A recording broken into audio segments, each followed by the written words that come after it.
오늘 함께 나눌 말씀은요, 고린도전서 10장 1절에서 9절까지만 보시겠습니다. 다 찾으신 줄 알고 우리 9절까지 조금 깁니다만 한 목소리로 같이 읽겠습니다. 시작. 형제들아, 나는 너희가 알지 못하기를 원하지 아니하노니 우리 조상들이 다 구름 아래에 있고 바다 가운데로 지나며 모세에게 속하여 다 구름과 바다에서 세례를 받고 다 같은 신령한 음식을 먹으며 다 같은 신령한 음료를 마셨으니 이는 그들을 따르는 신령한 반석으로부터 마셨음에 그 반석은 곧 그리스도시라. 그러나 그들의 다수를 하나님이 기뻐하지 아니하셨으므로 그들이 광야에서 멸망을 받았느니라. 이러한 일은 우리의 본보기가 되어 우리로 하여금 그들이 악을 즐겨한 것 같이 즐겨하는 자가 되지 않게 하려 함이니, 그들 가운데 어떤 사람들과 같이 너희는 우상 숭배하는 자가 되지 말라. 기록된 바 백성이 앉아서 먹고 마시며 일어나서 뛰논다 함과 같으니라. 그들 중에 어떤 사람들이 음행하다가 하루에 2만 3천 명이 죽었나니 우리는 그들과 같이 음행하지 말자.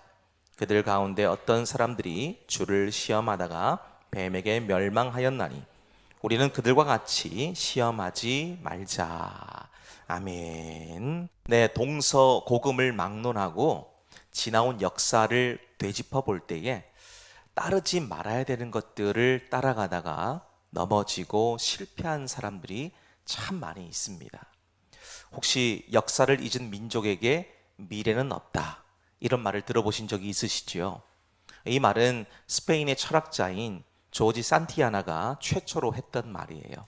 우리나라에서는 단재 신채호 선생님이 하셨던 말씀으로 알려져 있는데요, 원조는 이 조지 산티아니가 했던 말입니다. 그분이 원래 이런 말씀을 하셨대요. 과거를 기억하지 못하는 사람들은 그것을 반복하도록 정해진 사람들이다, 이렇게 말씀을 하셨다는 겁니다. 20세기 가장 큰 비극 중에 하나는 나치 독일의 히틀러가 유대인을 대학살한 사건이에요. 이때 나치가 유대인들을 무려 600만 명이나 죽였습니다. 자, 그런데 이런 대학살극이 다시 일어날 수 있을까요? 네, 대답은 그렇다입니다. 그렇다. 참 안타깝고 비극적이지만 이런 대학살은 지금도 여전히 일어나고 있는 현실이에요. 1975년에서 79년 사이에 민주 캄푸지아 공화국의 크메르루즈의 지도자였던 폴포트가 극단적인 공산주의를 앞세워서 기존에 있던 모든 기존 산업들을 모두 다 파괴시키고 자기를 반대하는 세력들을 반동분자로 몰아서 학살을 자행했어요. 이것이 그 유명한 킬링필드라 불려지는 사건입니다. 그 일로 인해서 캄보디아 인구의 25%가 학살을 당했어요. 엄청나게 많은 사람들이 죽었습니다. 지금도요, 그곳에 가면 땅을 밟으면 땅이 물렁물렁해서 훅훅 들어간답니다. 왜 그럴까요? 그 밑에 전부 시체가 있어요. 그 정도로 얼마나 많은 사람들이 죽었는지 가늠할 수가 없다는 거예요. 1994년도 르완다에서는 내전이 발생합니다. 100일 동안 무려 80만 명 이상이 살해를 당합니다. 반대되는 사람들을 다 그렇게 죽인 거예요. 그럼 2025년을 살아가는 지금은 어떨까요? 이런 일이 생기지 않습니까? 아니, 지금도 뉴스를 보십시오. 이스라엘과 이란이 서로 미사일을 쏘면서 서로 죽고 죽이고 있지 않습니까? 세계 곳곳에서는 테러와 전쟁으로 수많은 사람들이 목숨을 잃고 있습니다. 터전이 잿더미가 되는 안타까운 일들이 벌어지고 있어요. 자, 그런데 그 중에서도 이런 역사를 잊고 경고를 무시한 민족과 나라는 같은 비극을 반복한다는 것을 볼 수가 있습니다. 그러니까 역사가 정말 중요한 거예요. 그리고 역사를 반복하지 않으려면 그때의 실패와 실수를 우리가 곱씹어서 잘못한 것이 있으면 다시 바로 세워야 됩니다. 그렇지 않으면 이런 일들이 반복된다는 겁니다. 자, 오늘 살피게 될 본문 10장의 말씀에서도 이스라엘 백성들의 역사를 되짚고 있죠. 역사를 되짚고 있습니다. 그 우리에게 지금 교훈해 주고 있는 것이죠. 그러니까 오늘 본문의 말씀 두 번 반복됩니다. 6절과 11절에서 계속 말하는 것이 있지요. 본보기라는 말입니다. 본보기. 거울이죠, 거울. 이 본보기, 거울로 삼으라는 거예요. 무슨 본보기일까요? 그들의 실패를 기억하라는 거예요.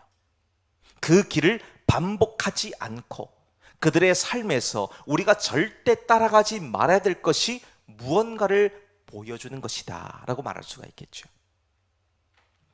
우리 신앙생활에서도 보시면 한때는 참 열심히 했던 분들이 어떤 사소한 문제나 혹은 따라가서는 안 되는 것들을 따라하다가 스스로 시험에 들어서 넘어지는 경우들이 참 많습니다.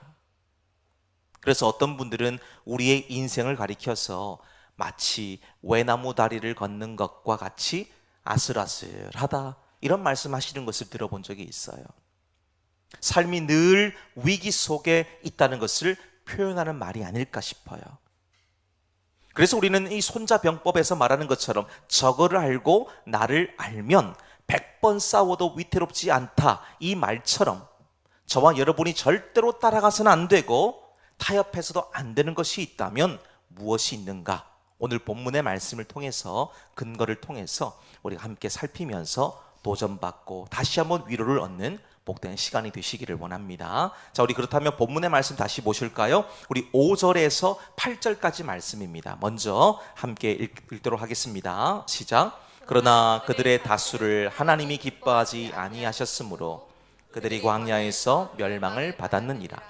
이러한 일은 우리의 본보기가 되어 우리로 하여금 그들이 악을 즐겨한 것 같이 즐겨하는 자가 되지 않게 하려 함이니 그들 가운데 어떤 사람들과 같이 너희는 우상 숭배하는 자가 되지 말라.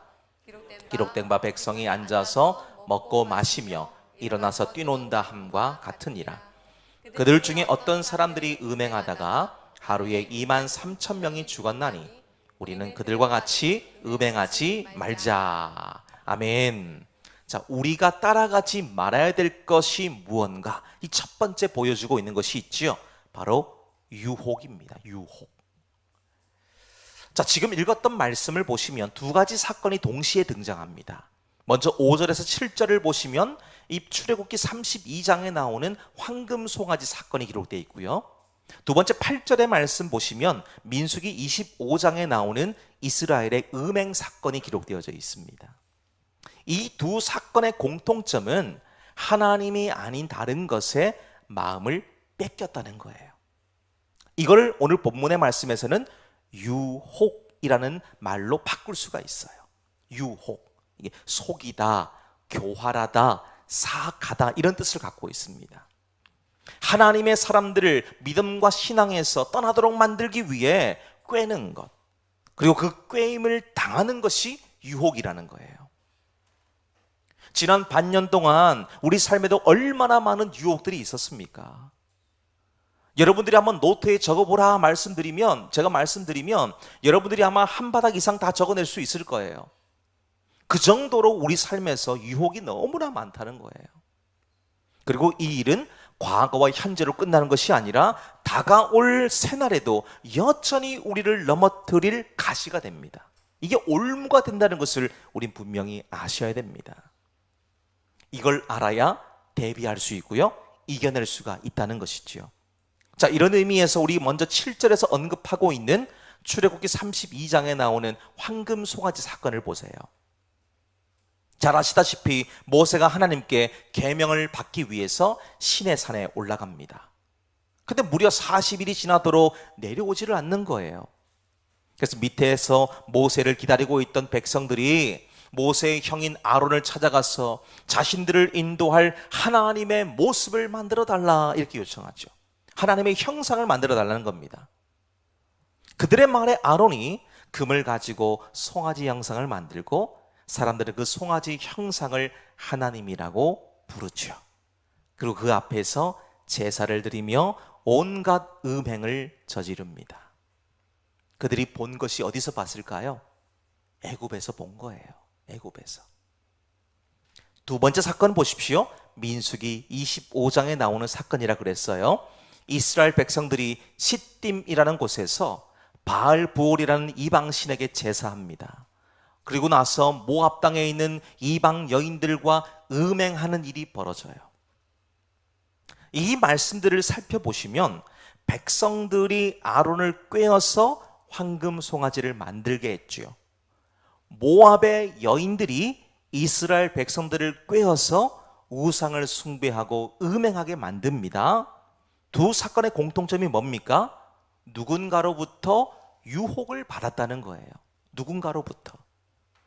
여러분, 그런데 이 유혹의 우두머리가 있어요. 우두머리가 누굴까요? 사탄, 마귀입니다. 사탄이 사람을 유혹할 때 즐겨 사용하는 네 마디의 말이 있어요. 먼저는 이 정도는 괜찮겠지 그러는 겁니다. 이 정도는 괜찮겠지. 작은 실수 하나가 사람을 함정에 몰아넣고 큰 위험에 빠지게 만듭니다. 예를 한번 들어볼까요? 음주 운전을 하다가 단속에 걸리시는 분들이 가장 많이 하는 말이 뭘까요? 이 정도는 괜찮을 것 같아서 운전대 잡았습니다 그러거든요. 저 한 잔밖에 안 마셨어요 얘기해요. 근데 음주운전하는 분들이 딱 한 잔만 마셨을까요? 아니에요. 한 잔이 아니고 한 병이겠죠. 아니, 한 병이 아니고 10병이겠죠. 그러니까 인사불성입니다. 자기가 지금 무슨 말을 하는지도 몰라요. 근데 아이고 이 정도는 괜찮을 것 같아서 제가 운전대 잡았습니다 라고 보통 다 말씀하십니다. 두 번째는 딱 한 번인데 뭐 이렇게 얘기해요. 딱 한 번인데 뭐. 사탄은요 딱 한 번 이거를 유혹의 무기로 들이미는 거예요. 아, 이거 한 번만 하면 돼. 한 번만 하면 이제 다시는 안 시킬게. 근데 그 한 번이 올무가 되는 거예요. 세 번째는 너 아직 젊어 그런 말이에요. 너 아직 젊어. 사탄은 하나님 말씀을 듣기로 작정하는 사람의 귀에다 대고 속삭이는 겁니다. 너 아직 시간 많아. 괜찮아. 문제 없어. 그런 말로 유혹하죠. 근데 이 유혹의 소리에 넘어져서 꿈 같은 시절을 허무하게 빼앗겼어. 후회의 눈물을 흘리는 사람들이 우리 주변에 얼마나 많은지 몰라요. 그 대표적인 사람이 바로 접니다. 제가 이 꿈 갖고 정말 소중한 20대의 시간을 다 뺏겼잖아요. 그러니까 지금 돌이켜보면 너무 열불이 터져요. 그 속은 거예요. 그냥 즐기고 살면 좋을 줄 알았습니다. 그냥 그렇게 살면 별 문제 없을 줄 알았어요. 저는 제가 성공할 줄 알았습니다. 저는 제가 잘 나갈 줄 알았어요. 그런데요, 웬걸요? 하는 것마다 안 돼요. 하는 것마다 무너집니다. 일이 안 풀리는 거예요. 즐기고 놀고 그렇게 세상의 것을 쫓아가다가 보니까 뒤를 돌아보니까 청춘이 다 날아가고 없는 거예요. 근데 그때 후회봤자 뭐 하겠습니까? 후회도 소용이 없는 거예요. 다시 돌아오지 않는 시간이잖아요. 그래서 저에게 만약에 하나님께서 다시 한번 기회를 주신다면 제 20대 시절로 돌아가고 싶어요. 그럴 일은 없겠습니다만 만약에 하나님께서 기회를 주신다면요. 가정법이에요. 20대에 돌아가서 정말 그때 뜨거웠던 신앙으로 다시 돌아가고 싶어요. 근데 그때를 놓친 것이 너무 아쉽습니다. 여러분들도 그런 시간 있지 않으세요? 분명히 있을 겁니다. 뒤를 돌아보면 그때 내가 좀 더 열심히 해볼 걸. 그때 내가 좀 더 주님을 위해서 헌신해 볼 걸. 그때 내가 놓쳤던 그 시간 내가 주님을 위해서 드렸다면 얼마나 행복했을까. 이런 일들이 많을 겁니다. 후회 막급이죠. 근데 돌아봤자 그렇게 해봤자 소용이 없다는 것 우리 너무 잘 아시잖아요. 마귀가 바로 그렇게 한다는 겁니다. 너 괜찮아. 시간 많이 있어. 그 많은 시간 그 조금 그 엇나간다고 그 문제될 거 없어 그러거든요. 거기에 속으시면 저처럼 후회하는 거예요. 네 번째, 누구나 다 그렇게 사는데 뭐 이렇게 얘기해요. 옆에 있는 김 집사도 저기 있는 박 장로도 그 다 똑같은데 뭘 나한테까지만 그렇게 요구를 해. 내가 무슨 뭐 성자야? 이렇게 얘기하거든요. 성자라고 거룩하게 사는 게 아닙니다. 물론 성자가 되기 위해서는 거룩한 삶을 살아가야 되겠죠. 그런데 그 거룩한 것이 어떤 목사나 거룩한 직업을 가지고 있는 사람만 해당되는 것이 아닙니다. 우리 모두가 다 주님 안에서 거룩한 형편으로 거룩한 삶으로 살아가야 돼요. 베드로전서 2장 9절 말씀 보십시오. 저와 여러분을 뭐라 부릅니까? 왕 같은 제사장, 거룩한 백성. 여러분들의 직분이 그거예요. 이걸 절대 놓치시면 안 됩니다. 속으시면 안 되는 거예요. 누구나 다 그렇게 사는데 뭐 마귀가 우리 기회에다 속삭이거든요. 그러면 거기 다 걸려 넘어지는 겁니다. 그래 뭐 이번 한 번인데 뭘 어때? 이 정도 한다고 해서 뭐 무슨 문제가 생기겠어? 문제는 안 생깁니다. 그렇지만 내 심령이 상하는 거예요. 하나님과 나 사이에 뭔가 깨림직한 것이 있는 거예요. 그게 장벽이죠. 그 장벽이 하나씩 하나씩 높아져 보십시오. 하나님이 보이지 않아요. 하나님이 안 보이면 죄에서도 민감하지 못합니다. 둔감해지죠. 계속해서 양심이 마비가 찾아옵니다. 죄가 죄인지를 깨닫지 못하는 거예요. 마귀가 제일 좋아하는 겁니다. 그래서 성경은 우리에게 뭐라 얘기할까요? 좁은 문으로 들어가라 그러지요. 좁은 문으로. 이 좁은 문이란 말은 사람들에게 휩쓸리지 않는 삶을 얘기합니다. 휩쓸리는 거, 군중심리라 그러잖아요. 그러니까 다른 사람들이 그렇게 하니까 나도 따라가는 겁니다. 내 신앙과 믿음은 지금 없어요. 옆에 사람이 하니까 따라가는 거예요. 근데 이게 얼마나 위험한지 모릅니다. 좁은 문으로 가라.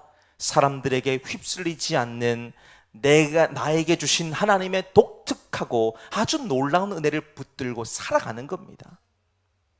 누구나 다 그렇게 산다고 해서 나도 똑같이 그렇게 살아서 되겠습니까? 우리는 분명한 믿음의 고백과 신앙의 자존심을 지키며 살아가야 돼요. 신앙의 자존심. 다른 사람들은 다 그렇게 산다고 해도 나는 그런 삶을 거부한다. 나는 하나님의 자녀이고 그분의 사랑을 한 몸에 받고 있는 귀한 존재다. 이 사실을 저와 여러분이 세상에다 대고 선포해야 돼요. 그렇지 않으면 세상 사람들은 저와 여러분을 어떻게 볼까요? 자기와 동급으로 보는 거예요. 자기와. 내가 지금 이렇게 사니까 너도 그렇게 살겠지라고 싶어서 세상의 문화와 세상의 언어와 세상의 방법을 우리에게 계속 주입하는 거예요. 그러면 여러분들도 하나님의 자녀라는 신분 권세를 다 망각하고 내팽개쳐 버리고 세상 사람들과 똑같이 사는 겁니다. 세상 사람들과. 그러니까 뭘 하면, 어떻게 하면 먹고 마시는 일에 문제가 생기지 않을까? 무엇을 먹을까, 입을까, 마실까를 계속해서 염려하게 되는 거예요. 거기에 빠져 있으면요, 주님이 보이지 않습니다. 주님의 은혜는 더 이상 우리에게 존재하지가 않는 거예요. 세상의 방법과 기준의 마음을 뺏기지 말고 하나님의 방법과 기준에 맞춰서 살아가는 것을 택하는 겁니다. 물론 그러다 보면 손해가 있을 수 있어요. 다른 사람들에게 오해를 받을 수 있습니다. 너만 잘났냐? 너만 예수 믿냐? 나도 예수 믿는다. 난 모교회 장로야. 난 모교회 안수집사야. 괜찮아. 나도 이렇게 하잖아. 한 번인데 뭐 어때? 그 어때에 넘어가면 큰일 나는 거예요. 물론 그러다 보면 어떤 관계가 틀어질 수도 있고요, 예상치 못한 문제를 만날 수도 있습니다. 앞서도 말씀드렸지만 그렇게 살면 왜 너만 유독 그렇게 사냐? 왜 너만 잘났냐? 이런 말을 들을 수도 있습니다. 그렇지만 우리는 그런 말을 듣는다고 해도 하나님의 자녀다움으로 살아가는 것이 매우 중요합니다. 힘들고 어려워도 정도의 길을 걸어가야 되는 거예요. 정도의 길. 하나님의 방법대로 살아가야 마귀로부터 오는 모든 유혹을 우리 물리칠 수 있습니다. 이거 벗어나기가 정말 어렵거든요. 성경을 보시면 유혹을 이긴 사람들이 많이 나옵니다. 그 중에 여러분 잘 아시는 다니엘 한번 얘기해 볼게요. 이 다니엘은 왕 외에 다른 신에게 절하는 것을 금지하는 조서에 도장이 찍힌 것을 알고도 평소에 기도하는 대로, 평소에 하나님 만나는 대로 예배하기를 멈추지 않지 않습니까? 그가 평소 하던 것을 잠시 멈추고 적당히 타협하고 사람들 눈치를 봤다면 세상적으로는 더 승승장구했을지도 모릅니다. 그렇지만 그는 이런 부와 명예의 마음을 뺏기지 않죠. 요셉도 보세요. 요셉 노예로 팔려간 보디발의 집에서 보디발의 아내가 은밀한 유혹을 하고 들어오지요. 이 젊은 혈기로 그걸 받아들일 수도 있지 않습니까? 또 그렇게 했다면 노예의 삶이지만 안주인의 편에 아주 편안한 삶이 보장됐을 거예요. 근데 요셉은 어떻게 합니까? 하나님이 나 보고 있다, 그런 생각으로 사는 거예요. 이 코람데오죠. 코람데오. 하나님 앞에서의 삶을 사는 겁니다. 하나님이 나 보고 있다는 거예요. 하나님의 시선을 의식하는 겁니다. 매 순간에 우리가 이렇게 살면 하나님 두렵잖아요.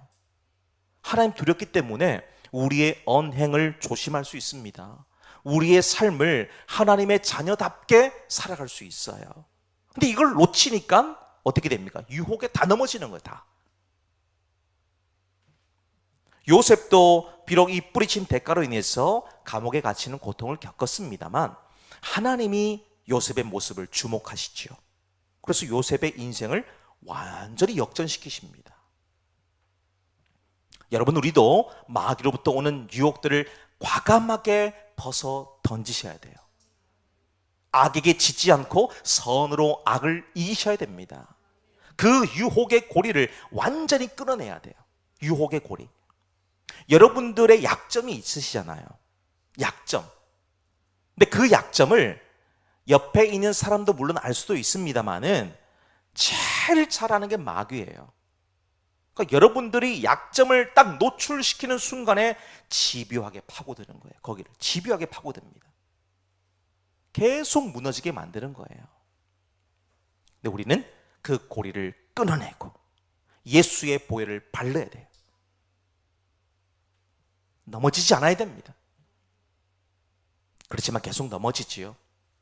여러 가지 이유와 원인이 있겠습니다만 한 가지 분명하게 말씀드릴 수 있는 것은 하나님에 대한 확신이 없기 때문입니다.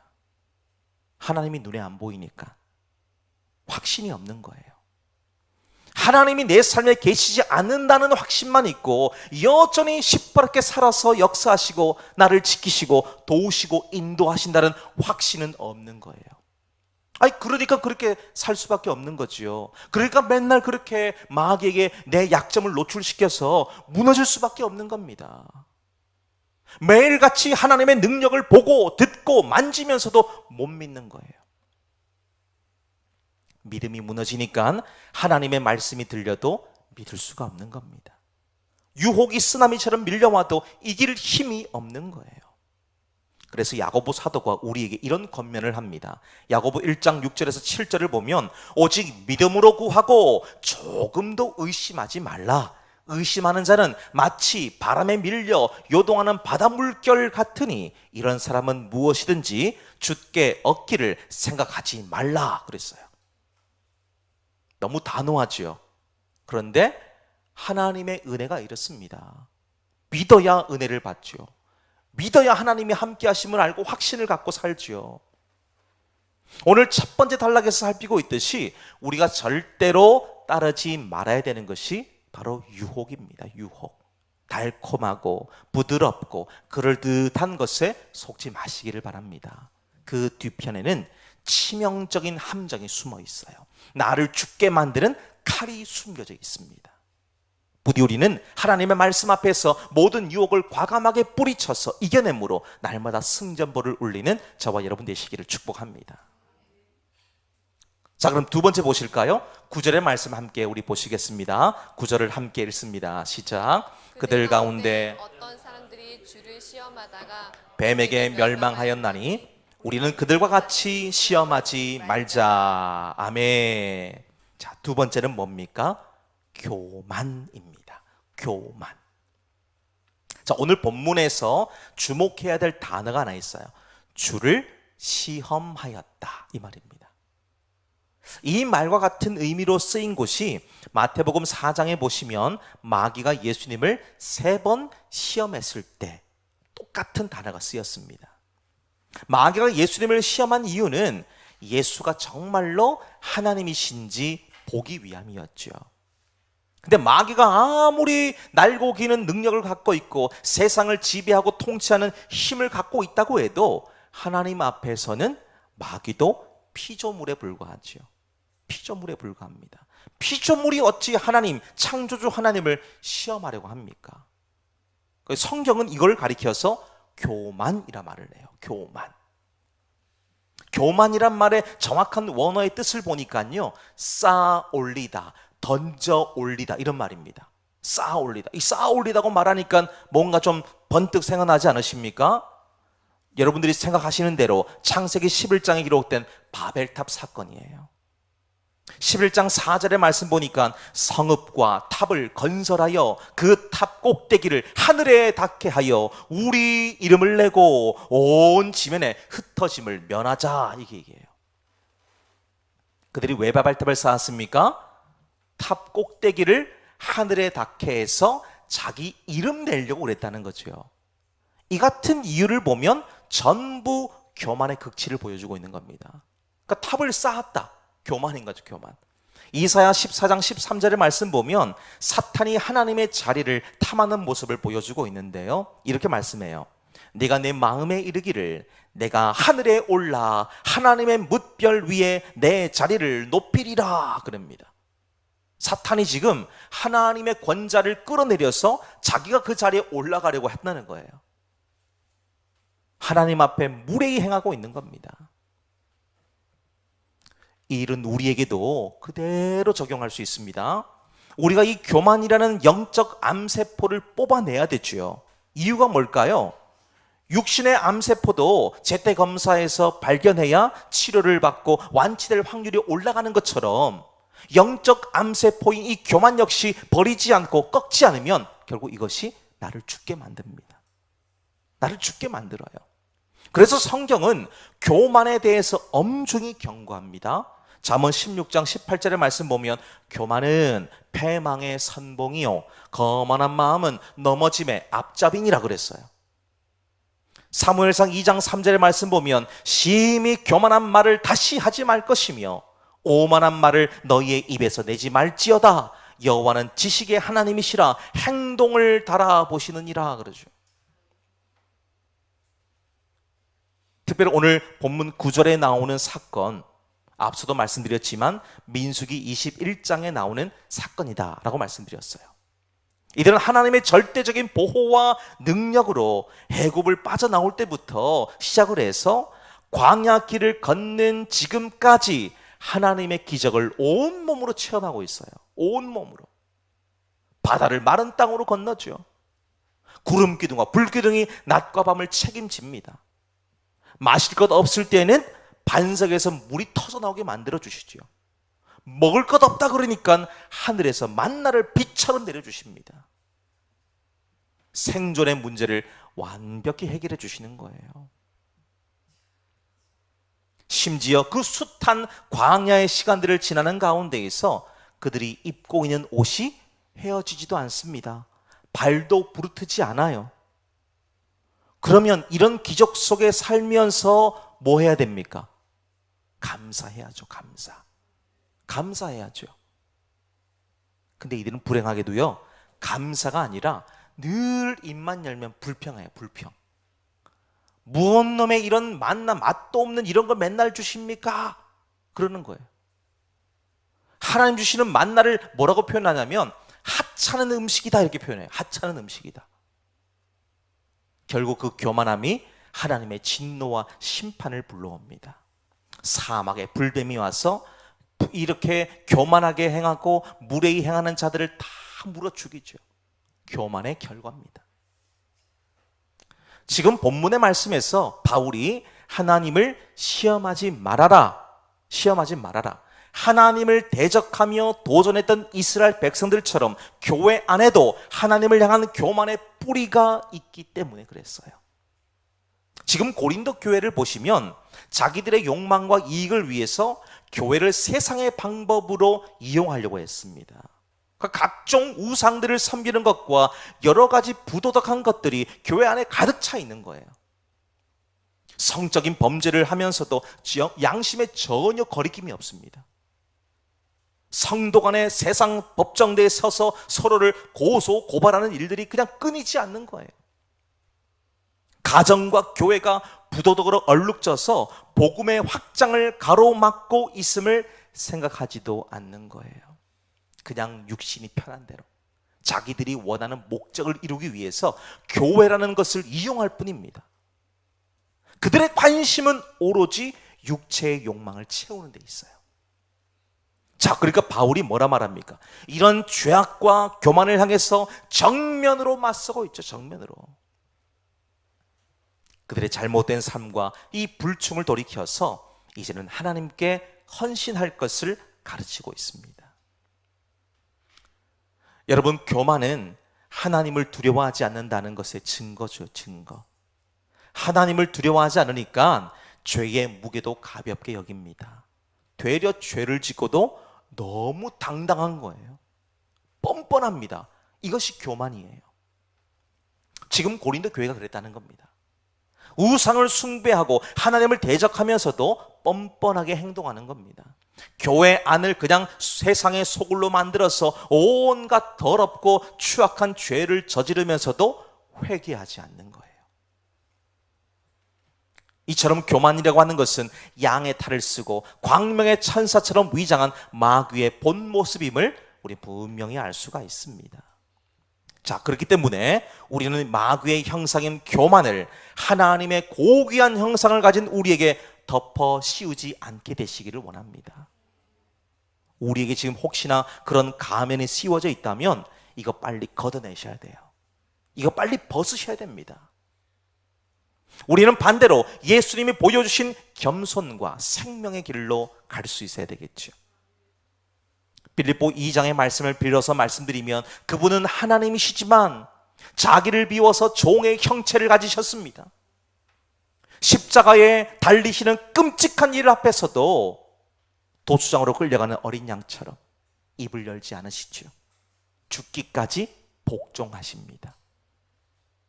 그 십자가의 죽으심이 나를 살리고 하나님의 자녀되는 자격과 특권을 주신 것을 우리가 볼 때에 주님을 따르는 것만이 길이요 진리요 생명됨을 우리 분명히 확신할 수 있습니다. 사랑하는 여러분, 이 은혜로 주신 복을 누릴 수 있는 저와 여러분 되시기를 주님의 이름으로 축복합니다.